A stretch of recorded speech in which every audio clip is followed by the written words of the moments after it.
did you first think when you heard that Dr. Ramsland was teaching Bryan Kohberger?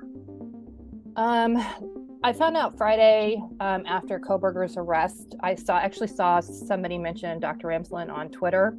And then I realized, there was a connection there through DeSales University. Um, like personally, my first reaction was just like my stomach churned and I literally physically got ill. I live with chronic PTSD. So anything unexpected can really throw me. And knowing that there was now a connection back to Ramsland and she connects to my father, it was just a lot because I've been pretty invested in the Idaho case. I've been keeping up with the news and the true crime community. I've been quietly invested in the case. And so I was pretty shocked to find out that there was a connection to Ramsland and potentially a connection to my father, but we're going to have to wait and see. Do you think he may have had any sort of communication with your father? Kohberger could definitely have had communication with my father. It's very common for criminology students and in general, the true crime community or just fans or people that are curious in general to contact my father via mail. And occasionally they do speak to him on the phone. Knowing how personally connected Ramsland is to my father, I would not be surprised if Kohberger had at least tried to write my father. We're going to need to see letters. I mean, potentially, if Kohberger has contacted my father, there would be letters in Kohberger's house and also in my father's jail cell. I do think if there's a connection made, the FBI definitely need to go speak to my father. I wouldn't be surprised if there's one, but I need proof. So, people just kind of saying, okay, Kohberger was influenced by your father. Well, obviously we know he studied my father in criminology classes. He probably studied him heavier since he had Ramsland as a professor. But we need to find out if there's a deeper connection. It concerns me. My father's had several mail violations and various violations, including cyber stalking me. So it concerns me that my father continues to have access to the public and the public has access to my father. Knowing what you know about Dr. Ramsland, I mean, do you think she may have had an inclination that something was off with Kohberger because she studied your father so closely and has been studying serial killers for so long? I mean, at this point, we need to believe that Ramsland, in good faith, didn't have any clue that Kohberger was capable of this form of deviance. I mean, I have questions about how did he get into the master's and PhD programs. I have questions about was he background checked? Did his supposed drug use or previous drug use was that taken in consideration? On the other hand, after being raised by a psychopath, I do know that they can hide very easily. That they can put on several masks and basically change how they're interacting with you, mimic you. Basically, a lot of times they're saying to you what they think you want to hear. So I would assume Kohberger held himself in a certain way in a professional educational setting. I'm kind of shocked how far he's made it into the criminology fields. But it's happened before. My father has a criminal justice degree. D'Angelo, Golden State Killer, he has one. Bundy, I believe, studied criminal law. So it happens.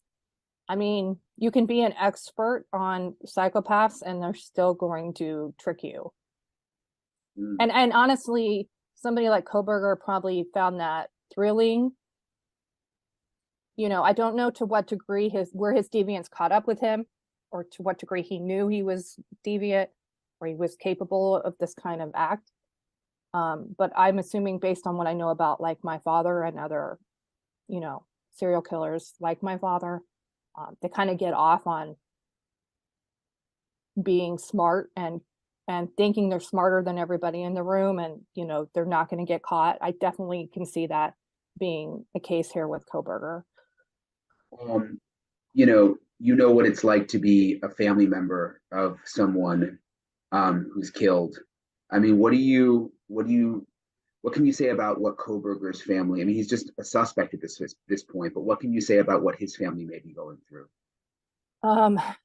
Kohberger's family is going through utter hell, I assure you. I mean, at this moment, we have no reason to suspect that they knew.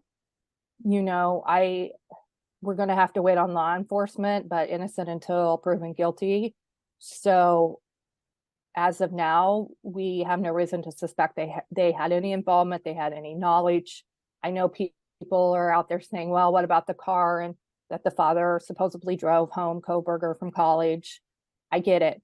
But I was home for Christmas in December of 2004, stayed in my father's house probably for like a week and a half. That was the last time I saw him. He was already had him involved for several months with BTK communications with the Wichita police. I vaguely knew about that, but I was not, invested in it. I wasn't really looking at it. And my father would have been the last person I would have suspected.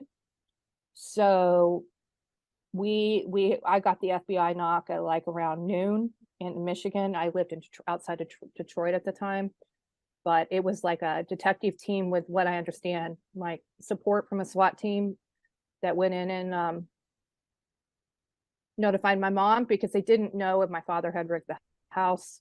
They didn't know what they were walking into. They didn't know if my mom was involved. So they needed to be safe. So I can understand the approach they took and why they did it at night. I also know, like, in my father's case, they highly suspected my father, but they wanted to confirm it with DNA. So they watched him, would set up like a car with detectives, and kept an eye on him for days, surveillance, or 4 or 5 days before they arrested him, waiting on DNA to come back. And they used my DNA. I was one of the first familiar DNA cases to catch one of these people. I might have been the first, I'm not sure. So it's a lot, and it's a lot for his family. It's going to be a lot.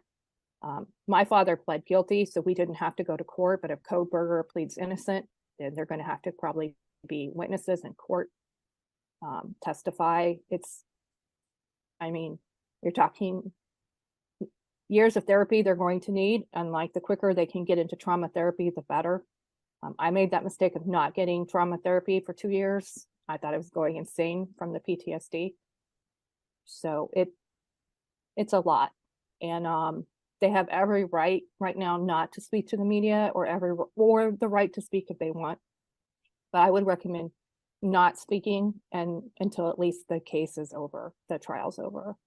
Kohberger has indicated through his public defender that he is innocent, essentially, at this point. That's what he's saying.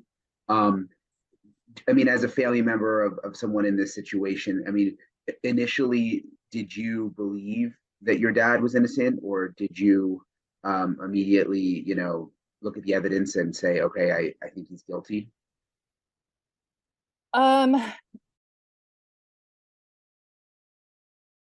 3 Android tricks to save your time